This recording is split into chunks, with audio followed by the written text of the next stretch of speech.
Hello, this is Mish, and welcome to this Twin Peaks Season 3, Episode 8 recap review. So going forward, this will contain spoilers, so if you've not watched it, go watch it, then come back when you're ready. Okay, so let us begin. So just when I thought I was getting a bit of a handle on some plots and character development and some, could start making some predictions as to what might happen, this episode drops. So I guess we could talk about the first scene, and then we'll try and decipher the final, well, I guess the latter part of the episode.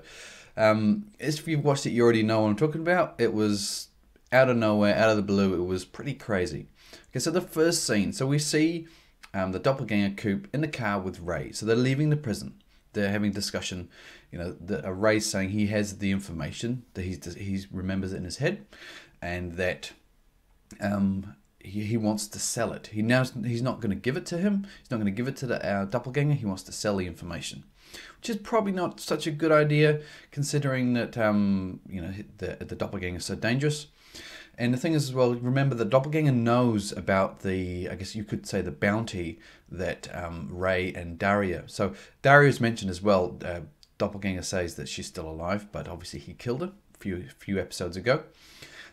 So we see them pull over, and lucky enough that Ray manages to swap the pistols. So somehow he's given him a dud pistol, and Doppelganger says, you're down $500,000, and then it turns out Ray actually kills the Doppelganger.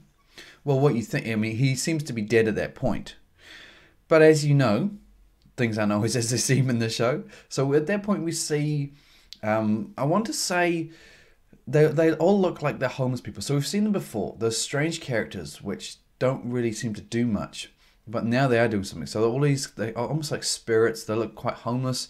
But now we've seen, I guess, events unfold a bit more. I almost want to say that they seem to be like they're cooked or they're irradiated from nuclear fallout. So they kind of seem like the ghouls from the Fallout game. So I'm going to call them ghouls from now on until someone says otherwise. So yeah, we see them do almost like a ritual around the dead body of the doppelganger, bringing out something from his stomach, which is a sphere which has Bob's head in it, or Bob's spirit in it. At this point, Ray sees it. Ray's seeing all this, and he just gaps it. He leaves. He's taken. Obviously, that'll freak you out, so he's gone. He makes a phone call at this point too, which is supposedly to Philip Jeffries. So once again, Philip Jeffries is the person who, from previous episodes, who disappeared, the FBI agent, and supposedly he has ordered the hit on the doppelganger. So Ray speaks to him, who he believes is him, saying, "I've possibly killed him." And he's seen something weird, which kind of makes a bit of sense, I guess, to the situation, or it might help the situation. And then we cut to Nine Inch Nails playing in Twin Peaks, which is, I guess this is the only part of Twin Peaks we see this episode. So for me, the takeaway from this point is just with Nine Inch Nails playing there, it's just the suggestion of the seedy underbelly in Twin Peaks, even though it's beautiful and picturesque. It has that, the evilness to it, and all the other components here. And that, I guess, that summarizes that. Was it possibly too long? Possibly, but I'll leave that there. It wasn't necessarily the song that I would have chosen, but anyway. So after Nine Inch Nails play, we go back to the doppelganger, and he's alive again. So the ritual worked. Was Bob removed from his body at that point, or was just revitalized? I don't know. That's we'll see what happens. Okay, so that's really the first kind of 10 minutes of that scene. After that point, things get crazy. I mean, already things are crazy, but now things wrap it up another notch. So this is where things get really philosophical and really abstract, even for David Lynch. So let's start. So we start with 1945 in the desert, and it's the first atomic bomb test. So it's the Manhattan Project. So July 16, 1945, 5/29, the United States Army tests the first atomic bomb from the Manhattan Project. And this is where things seem to kick off. So it seems to be a chain reaction from this point, because we go into the atomic bomb, and it's just chaos. But in saying that as well, there's many beautiful, I guess, CG parts in there, which is pretty cool. But after we go inside the atomic bomb, we cut to a scene of a convenience store.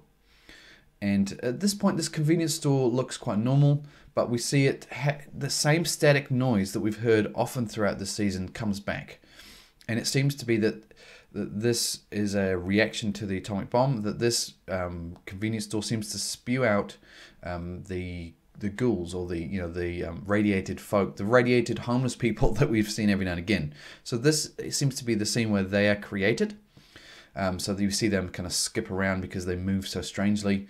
And yeah, so that is pretty weird in itself. I mean, that was my assumption. I don't know if say that 100% correct or not, but that to me seems that suggestion there is after that explosion, after the nuke sets off, that is one of the reactions to that, the creation of these beings from this location. I don't know what is special about this location. I can't say I've seen it before. If you have, let me know in the comments, of course. So then we see the creature floating in space, which once again, this reacts to the atomic explosion. So this is a creature from the first episode. So in the black box, this creature, I think it's the same one, busted out and killed those two people. So we see this creature, the response it has, by the look of it, is it vomits out a whole bunch of stuff, and included in there is Bob.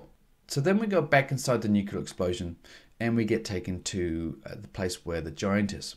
So we get taken, it's in an ocean. So there's this building on an island, and it's very reminiscent of a place we've been before. So when Agent Coop got sent back to our plane of existence, or our universe, whatever you want to say, this is very similar because it has the same kind of cone antenna, the bell-shaped antenna, which is yeah. So it's for me, it's a reference that this area that they are in is where he has returned from. So very not the Black Lodge, but some passing area that you pass through these areas.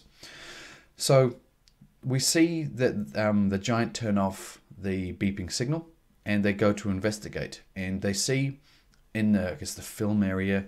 It's a pretty strange scene. Now, this whole thing is pretty strange, but this is very strange. So we see a representation of the events that occurred that he is witness to now. So on the film that is being playing, he can see that the nuclear explosion happens. Then this creature spews out Bob. He pauses it at that point.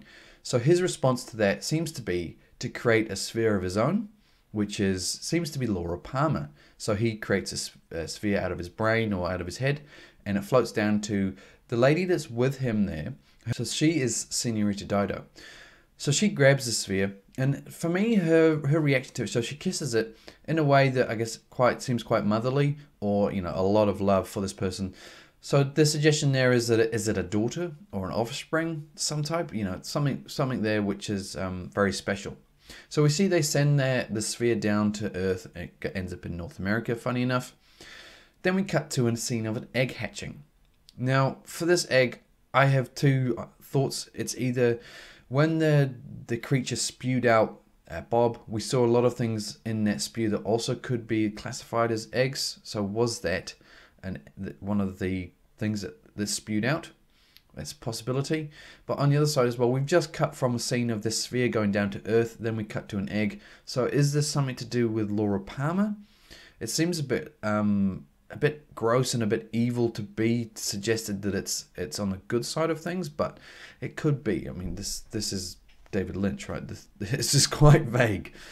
So then we see a few new characters introduced. So we see a boy and a girl. They're credited in the credits as boy and girl, so it's hard to gauge any more information about them, but we see them go home. And we also see the creation of the Woodsman, or the Woodsman appears to generate from the sky. He goes on a bit of a rampage, killing people, and he ends up at the radio station. So he kills the radio station occupants and takes over and starts, repeating this same mantra, or whatever you want to call it. This is the water, this is the well, drink full and descend. The horse is the white of the eyes and the dark within. So he just repeats it over and over again. Everyone falls asleep, and at that point, that creature that came out of the egg crawls inside the girl's mouth. The Woodsman leaves, and that's the end of the episode. Okay, so now let's theorize, try and make some sense out of all this abstract, vague, philosophical stuff that we've been dumped with. So for me, I don't think there's any right and wrong way to interpret this either, in my opinion. I think it's so, up to your perspective as to how you want to do it, which is why these shows are pretty cool, because it's so, you can take away what you want in a way. But I definitely think there's some strong themes that we've got here. So for me, there's a chain reaction. A nuclear explosion, the Manhattan Project, has created this chain reaction of events. So the first event it seemed to create is the creation of the shadow-like people, the shadow creatures, or the ghouls, the radiated ghouls, at the convenience store. Not much more information about them because they haven't really done much. They seem to revive the doppelganger coop, but apart from that, I don't think they've actually done much. Apart from that situation. They've been around here and there, but they seem to be more in the background. So I hope we get more information on them and what their goals are, what they're trying to achieve. But yeah, so that's created them. We also see the creature.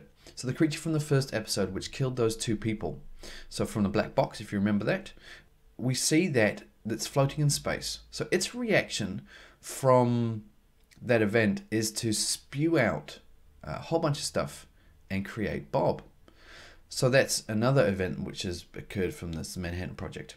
So in response to that, the Giant and Senorita Dido, in my opinion, what occurs is they see the evil that's been created in the universe or in the world, and they are there to combat it, or they are the good. So they have to, rebalance the universe or the world, whatever you want to say, and they create Laura Palmer, and then they send Laura Palmer down. It's at the moment it would seem like a whole good and evil. The balance is disrupted because of the Manhattan Project has created Bob somehow, and they create Laura Palmer to combat this evil. And once again, the feeling I got from the scene where Senorita Dido kissed the sphere was definitely a mother, an offspring type feeling or suggestion there. So, are they the creators of Laura Palmer? Possibly. I think that's, there's definitely something going on there with the whole good and evil, I believe. But yeah, there's so much to it. And then we can start talking about the Woodsman and where's he come from. And then he just disappears again. But he is also interlinked with the ghouls because they seem to be helping him. And the egg, let's talk about the egg for a minute. So the egg, once again, I'm kind of torn because the scene where Laura Palmer gets sent down to Earth, the next scene is the egg, which in one way is the suggestion that is her representation of that. But which I don't like that because the whole scene is around the Woodsman and the egg seems to be working together, knocking people out with his mantra or with his saying. It's so evil and people are killed. It doesn't make sense for that to occur like that. And once again, we see when that creature spews out Bob, there in that spew, or whatever you want to call it, there are some egg-like things which are quite similar to that one. So I don't know exactly, I'm kind of torn between that one.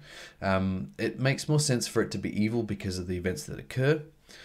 Maybe, the Laura Palmer, that was the end of the scene, and it just returns to the evil that's created, and for the events to occur, that's what the Woodsman is doing. He's just facilitating that. He's killing the people, saying his mantra, putting everyone to sleep so that creature can go into that girl's mouth. Yeah, it's pretty vague. I did enjoy it, but once again, I didn't enjoy it as much as the other episodes because at this point it becomes once again so abstract, so vague that it's hard to gauge what they're trying to say a lot of the time. And whilst I do really enjoy thinking about this stuff, I much prefer it when it's not so vague that you can follow along, and there's definitely mystery there. Like the last few episodes have been fantastic, but for me this one is definitely while it's definitely impressive in a lot of ways, I didn't enjoy it as much as the other ones. And I can see if some people are not 100% into the show, this probably was not a good episode for them. But I have some questions that I guess I want to see if you guys can answer. Do you think the Manhattan Project created Bob? Is that what your interpretation was? Another thing here would be, can the doppelganger coop actually be killed? Because we see him killed, then we see him revived. Another thing, how much of Bob is in the doppelganger coop? Because when we've seen Bob in the previous seasons, he's a maniac, he's out of control. But for some way if now he's in the doppelganger agent coop, he's controlling him somehow. How much is he in control? Or is he just possibly asleep in that situation? You know, is he just dormant until something occurs? Once again, I did enjoy this episode. But once again, it's that frustrating component here of it gets so vague that it's really hard to dissect it down. But it is still fun to do this stuff. And leave your thoughts. How do you find it? Do you kind of agree with my suggestions here and my theories? Always appreciate your comments and feedback. Subscribe for future content from me, and please like this video if you liked it. Until next time, this is Mesh, and I'll see you later.